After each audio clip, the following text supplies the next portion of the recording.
지난주에 광고한 대로 요즘 봉스터디가 아주 인기입니다. 1명, 2명 성장하고 있습니다. 자생적으로 시작했고 자생적으로 성장하는 것 같습니다. 저는 옆에서 그걸 보면서 참 매주 강의를 섬기는 강사님도 훌륭하고 어려운 강의인데도 버티면서 듣고 있는 청년들도 참 훌륭하다 생각을 해보게 됩니다. 무엇보다도 성령님에 대해서 생각을 해보게 됩니다. 사람을 세우시고 때마다 새 일을 하시는 하나님에 대해서 바라보게 됩니다. 오래전 사람들은 광야에서 아무것도 할 수 없다고 생각했는데 하나님은 광야에서 이스라엘 백성들을 연단하시고 거룩한 백성으로 빚었습니다. 그 하나님이 저희 가운데도 함께 하셔서 끊임없이 사람을 돕고 키우는 역사를 이루어 가실 것을 믿습니다. 이 시간 말씀을 통해서 광야 같은 세상에서 일하시는 하나님을 바라보고 우리에게 합당한 믿음을 갖게 하시기를 기도합니다. 9장 1절을 보십시오. 출애굽 2년 1월 여호와께서 모세에게 말씀하셨습니다. 2절을 같이 읽겠습니다. 시작. 이스라엘 자손에게 유월절을 그 정한 기일에 기시키게 하라. 유월절은 애굽의 그 장자 재앙으로부터 이스라엘을 구원하신 그것을 기념하는 예식입니다. 바로를 비롯하여 애굽의 모든 사람들이 하나도 장자 재앙에서 피할 수가 없었습니다. 그런데 이스라엘 백성들은 오직 하나님의 은혜로 구원받고 해방되었습니다. 유월절 예식의 규례는 어린 양을 잡아서 그 피를 문설주에 바르고 어린 양의 고기를 뼈를 꺾지 않고 다 먹고 그러면서 쓴나물과 또 무교병을 같이 먹는 것입니다. 이 유월절을 지키는 날짜는 유대 달력으로 1월 14일입니다. 타임 스케줄에 예민한 분이라면 일장의 개수 명령은 2월 1일인데 그러면은 유월절 예식이 1월 14일이니까 앞에 나와야 되는데 왜 9장에 나오지? 예민하게 이것을 지적할지 모르겠습니다. 불가피하게 유월절을 지키지 못한 사람들을 위해서 한 달 후 2월 14일에 보강 유월절을 실행하였으며 그래서 온 백성이 유월절을 다 지킨 것은 2월 14일에 끝난 것입니다. 아마 그래서 계수명령이 앞에 기록되어 있고 유월절 지키는 말씀이 뒤에 기록된 것으로 보여집니다.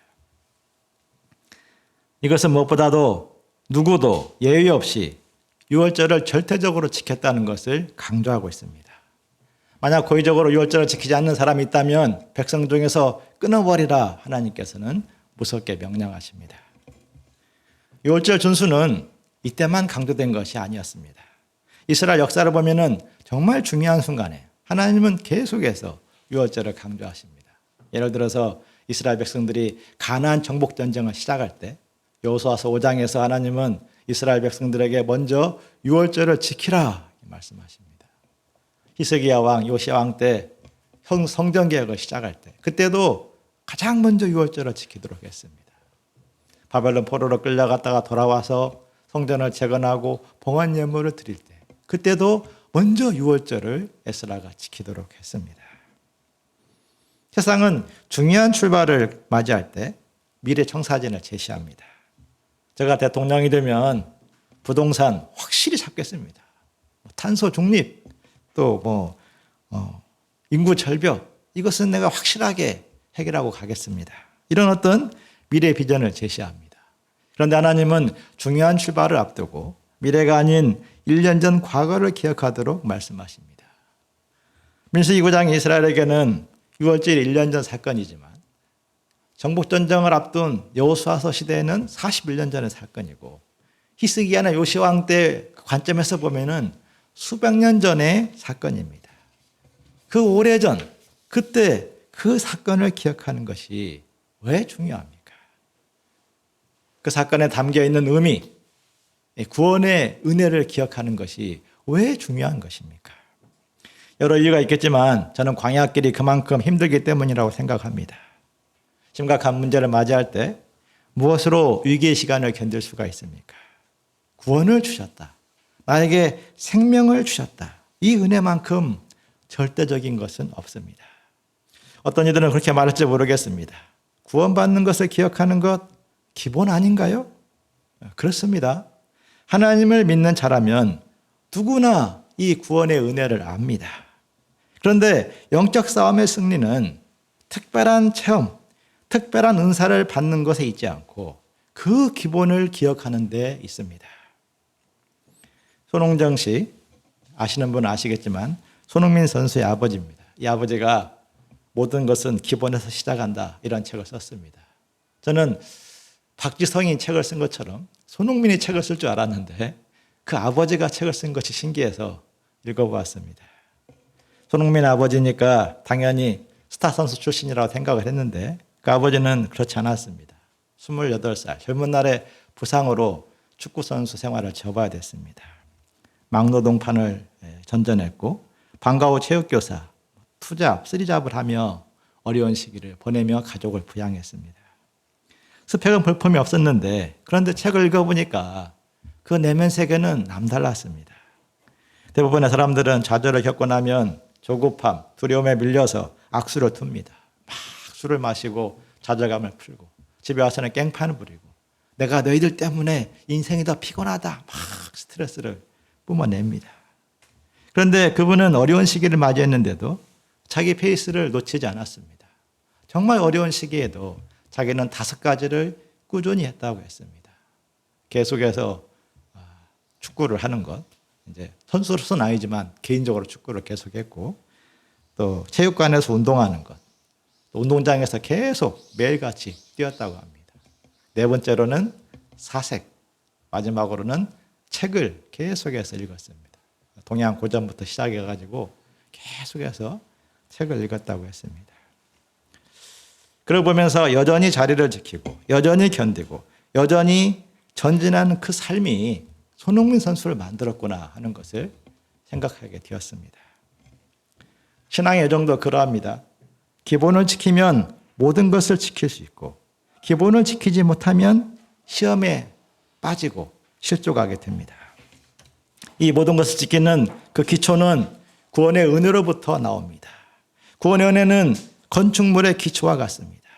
구원의 은혜는 가장 확실한 하나님 사랑의 증거이기 때문입니다. 사도 바울은 로마서 5장 8절에서 말씀했습니다. 우리가 아직 죄인 되었을 때 그리스도께서 우리를 위하여 죽으심으로 하나님께서 우리에 대한 자기의 사랑을 확증하셨느니라. 고난이 닥쳐오면 모든 것이 다 흔들릴 수가 있습니다. 고상하게 보였던 자유인의 생활, 노예 생활보다 끔찍한 생활로 다르게 해석이 될 수가 있습니다. 끈끈했던 인간관계, 부담스러운 인간관계로 보일 수가 있고 거룩한 순례자의 생활이 비현실적인 생활로 뒤집어 보일 수도 있습니다. 세상을 보고 사명의 무거움을 보고 부족한 자신을 보고 절망하고 자책할 수 있습니다. 바로 그때 구원의 은혜는 어떠한 정죄, 어떠한 절망도 견디게 하는 방패가 되어줍니다. 두려움과 불신의 화살을 막아내는 큰 용기가 되어줍니다.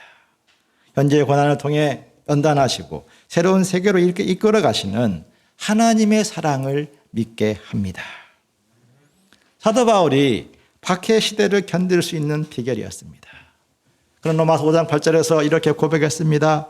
자기 아들을 아끼지 아니하시고 모든 사람을 내주시니까 어찌 그 아들과 함께 모든 것을 우리에게 주시지 않겠느냐. 누가 하나님께서 택하신 자들을 고발하리요. 의롭다 하신 이는 하나님이시니 누가 정죄하리요. 죽으실 뿐 아니라 다시 살아나신 이는 그리스도 예수시니 그가 하나님 우편에 계신 자요 우리를 위하여 간구하시는 자신이라. 누가 우리를 그리스도의 환난에서 사랑에서 끊으리요. 환난이나 곤고나 박해나 기근이나 적신이나 위험이나 칼이라. 그러나 이 모든 일에 우리를 사랑하시는 이로 말미암아 우리가 넉넉히 이기느니라. 나는 어떠한 죄인입니까? 그런데 나 같은 죄인을 위해서 하나님은 어떠한 사랑을 베푸셨습니까? 독생자를 주시고 영원한 생명을 주시고 그 나라의 백성으로 살게 하셨습니다. 마음이 갈라지고 복잡할수록 우리는 거기로 돌아가야 됩니다. 그러면 나 같은 죄인을 구원하여 주시고 큰 은혜 베푸신 그 기억이 과거 이야기로 끝나지 않습니다. 오늘을 견디는 에너지가 되고 내일을 바라보게 하는 소망이 됩니다. 하나님은 그들에게 성령의 열매로 축복하시고 승리를 베풀어 주시는 분이십니다. 구원의 은혜를 기억하고 그 위에 굳게 섬으로써 광야 같은 세상을 이기고 큰 믿음의 승리를 거두기를 기도합니다. 15절부터 23절에서 하나님은 구름과 불의 모양으로 이스라엘과 함께 하신 모습을 보여줍니다. 낮에는 구름이 성막을 덮고 밤에는 불 모양이 성막에 나타나서 아침까지 이르는 것이었습니다. 이 구름과 불이 이스라엘에게 어떤 메시지가 되겠습니까? 첫째로 하나님에 대한 경외심과 소망을 주었을 것입니다. 16절을 보면 특정한 시기만 구름과 불이 성막에 있었던 것이 아니라 광야 기간 내내 항상 그리했다고 했습니다. 성막은 가장 가까운 이스라엘 진영으로부터 사방으로 1km 이렇게 떨어져 있습니다. 동쪽으로 1km, 서쪽으로 1km, 남쪽 1km, 북쪽 1km. 멀리서 이제 성막을 보는 것이죠. 그러면 성막 위에는 낮에는 구름이 쫙 이렇게 올라와 있고 밤에는 불 모양 같은 불기둥이 쫙 그 성막 위에 있는 것이었습니다. 이스라엘은 광야 기간 내내 멀리서 그 모양을 지켜보았을 것입니다. 얼마나 놀랍고 얼마나 신기했을까요? 이렇게 구름 기둥이 성막 위에 쫙 하늘위로 쫙 올라와 있을 때 막 불꽃 같은 불기둥이 성막 위로 하늘까지 쫙 올라와 있을 때 매일 보다 보면 무덤덤일까요? 또 있네 이렇게 보일까? 아니면 매일 봐도 놀라울까? 저는 이스라엘 백성들에게 한번 물어보고 싶습니다. 구름은 하나님의 영광을, 불은 하나님의 심판을 상징합니다. 구름과 불은 감히 함부로 대할 수 없는 크고 놀라우신 하나님을 증거합니다. 이스라엘은 하나님을 보면서 경외심을 갖게 되었을 것입니다. 또한 구름과 불은 참 소망이 되시는 하나님을 증거하는 메시지가 됩니다. 무더운 낮이 되면 이스라엘은 어서 이 태양이 내려가고 좀 밤이 왔으면 좋겠다 이런 생각을 했을 것입니다. 그런데 해가 지고 나면 시원해지죠. 그 시원한 것은 잠시고 밤이 되면 아주 냉혹한 추위가 광야에서 몰려옵니다. 그러면 이스라엘은 어서 시간이 지나고 해가 빨리 떴으면 좋겠다 이렇게 소망할 것입니다. 그런데 정작 해가 뜨면 잠시 따뜻하다가 장렬하는 태양 때문에 헉헉거리는 시간을 맞이하게 됩니다. 이러한 광야는 세상의 축소판입니다. 세상은 문제의 연속입니다. 입시 문제가 끝났는가 싶어 좋은 날이 올 것 같은데 취업 문제에 부딪히게 됩니다. 취업 문제가 해결되고 나면 그때부터 고생 끝 행복 시작입니까? 직장 자체가 아주 뜨거운 용광로입니다. 직장에 적응한다 싶으면 결혼, 또 자녀 양육 문제를 만나게 되고 건강 문제를 만나고 그것이 좀 해결됐다 싶으면 노후 문제를 또 만나고 이렇게 끝없는 문제의 연속. 이것이 인생의 여정입니다. 세상은 잠깐의 소망을 줄지언정 영원한 소망이 되지 못합니다. 성막에 있는 구름과 불은 이 땅의 더위를 잊게 하는 시원함과 이 땅의 추위를 기억나지 않게 하는 따스함이 하나님에게 있음을 증거하고 있습니다. 찌는 단더위로 인해서 숨쉬기 어려운 그때 멀리 성막 위에 있는 구름을 볼 때 이스라엘에게 소망으로 다가왔을 것입니다. 광야의 추위가 살갗을 뚫고 파고들 때 성막의 불 모양은 그들에게 위로가 되었을 것입니다. 이 땅의 더위를 잊게 해줄 수 있는 하나님, 이 땅의 추위를 기억나지 않게 하실 하나님과 그의 나라에 대한 메시지입니다.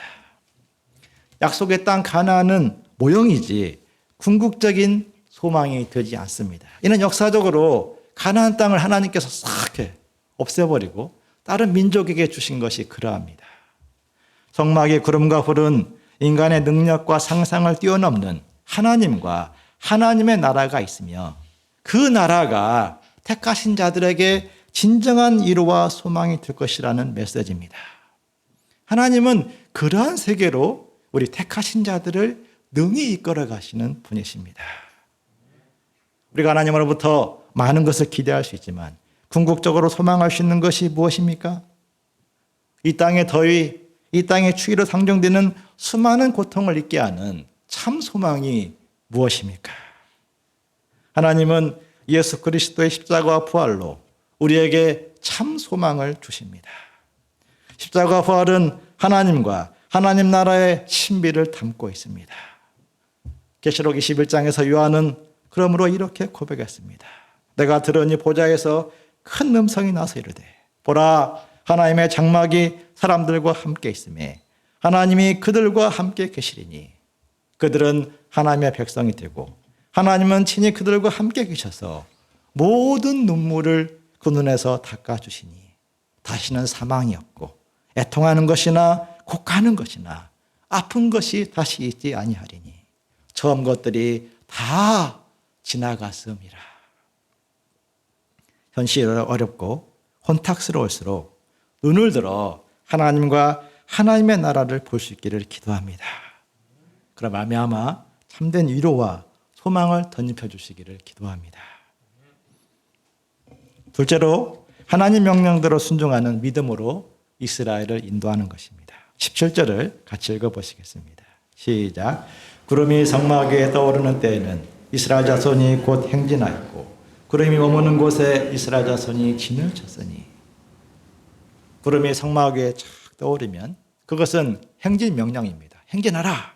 그러다가 구름이 한 곳에 머물면 그것은 멈추라. 정지 명령입니다. 이스라엘은 여호와 명령을 따라 행진하고 여호와의 명령을 따라 멈추었습니다. 구름이 성막 위에 오래 머무는 날이면 그것은 여호와의 명령대로 오랫동안 머물러 있는 것입니다. 혹시 구름이 성막 위에 머무는 날이 적을 때 며칠일 때가 있습니다. 그러면 며칠만 있다가 또 가야 됩니다. 심지어 어제 저녁에 멈췄다가 오늘 아침에 움직이면 어제 저녁에 텐트를 쳤다가 오늘 다시 다 걷어가지고 다시 가야 됩니다. 이틀이든지 한 달이든지 1년이든지 구름을 따라 머물고 구름을 따라 행진했습니다. 구름과 불을 따라 움직이는 것, 이것은 하나님 명령대로 순종하는 훈련이었습니다. 9장을 전체로 보면 여호와의 명령, 이 명령이라는 말씀이 반복되어 기록되어 있습니다. 9장 23절을 같이 읽어보시겠습니다. 시작. 곧 그들이 여호와의 명령을 따라 진을 치며 여호와의 명령을 따라 행진하고 또 모세를 통하여 이르신 여호와의 명령을 따라 여호와의 직임을 지켰더라. 여호와의 명령을 따라 움직이는 이스라엘의 심정이 어땠겠습니까? 언제 어디로 가야 될지 방향을 주셔서 감사합니다. 이런 고백이었을까? 아니면 우리를 제대로 인도하는 게 맞나?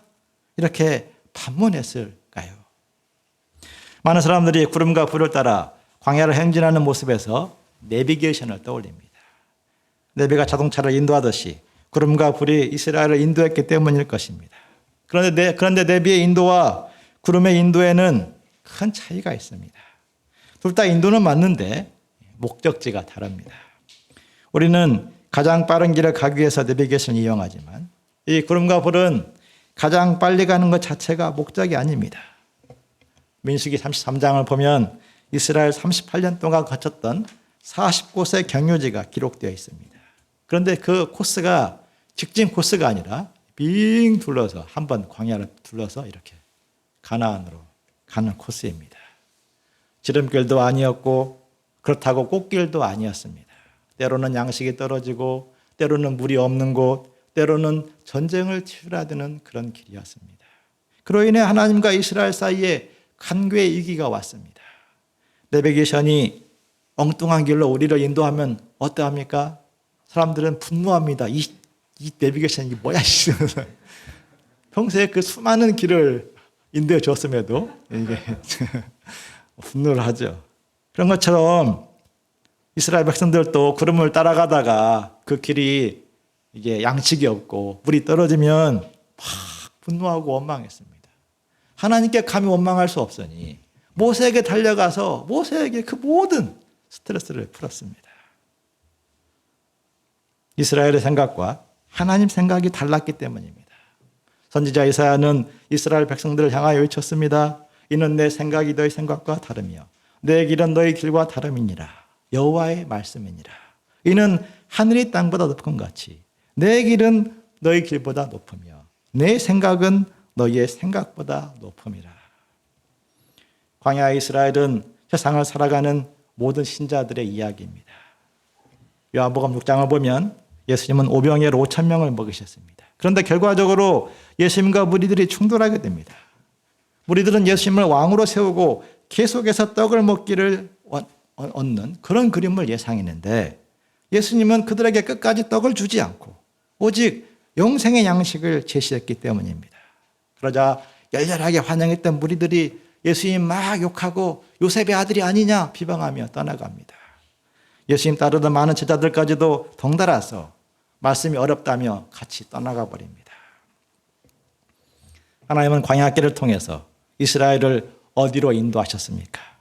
모세는 가나안 입성을 앞둔 시점에서 광야 여정의 목적을 이렇게 증거했습니다. 신명기 8장 2절 3절입니다. 내 하나님 여호와께서 이 40년 동안 내게 광야길로 인도하신 것을 기억하라. 이는 너를 낮추시며 너를 시험하사 내 마음이 어떠한지 그 명령을 지키는지 지키지 않는지 알려 하심이라. 너를 낮추시고 너를 줄이게 하시며 또 너도 알지 못하며 내 조상들도 알지 못했던 만나를 내게 먹이신 것은 사람이 떡으로만 사는 존재가 아니고 여호와의 입에서 나오는 모든 말씀으로 사는 줄을 내게 알도록 하기 위함이라.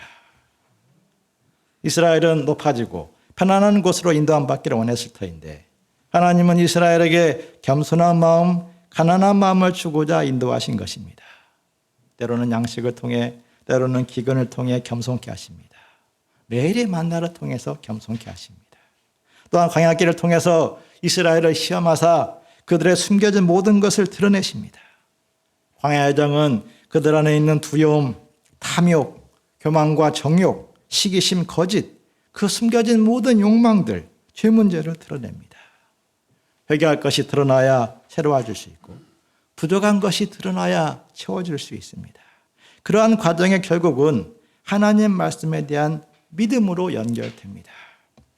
군인이 명령대로 순종하면서 명령의 위력을 체험하듯이 이스라엘은 겸손히 자기의 부족함을 인정하고 말씀대로 순종하면서 말씀의 능력을 체험합니다.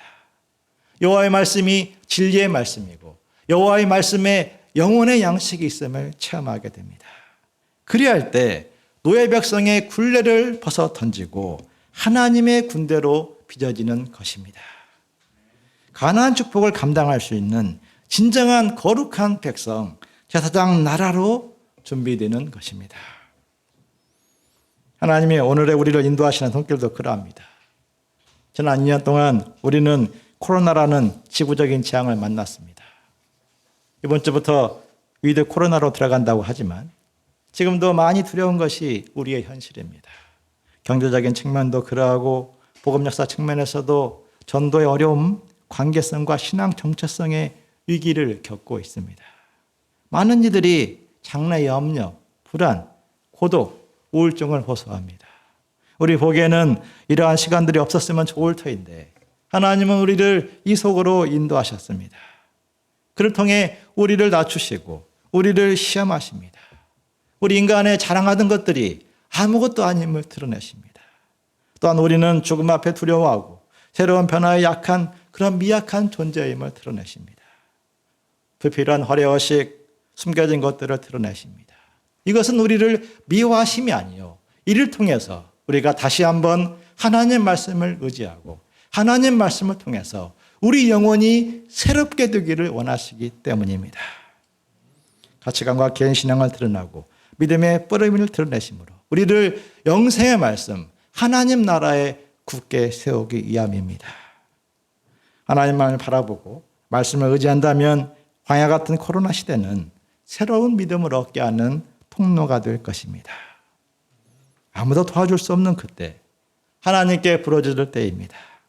아무도 함께할 수 없는 그때 하나님과 동행하는 법을 배워야 될 때입니다.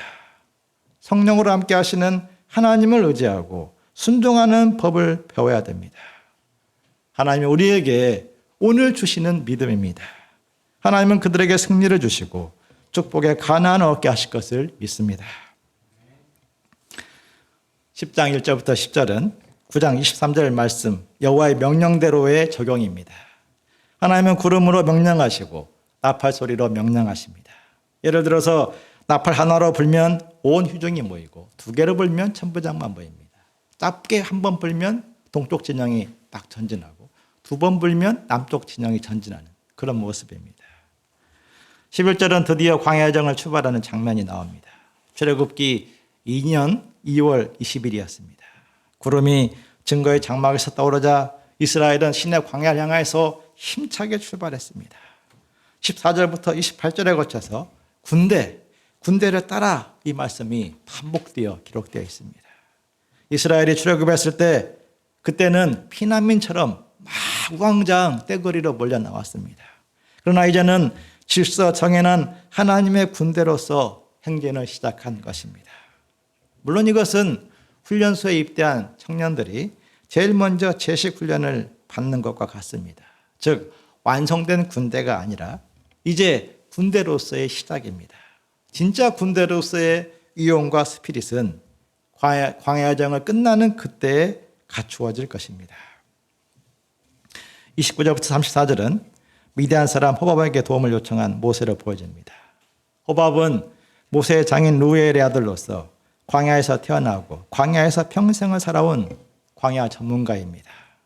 호밥이 자기 족속 미디안으로 돌아가려고 하자 모세는 그에게 거듭해서 동행을 부탁합니다.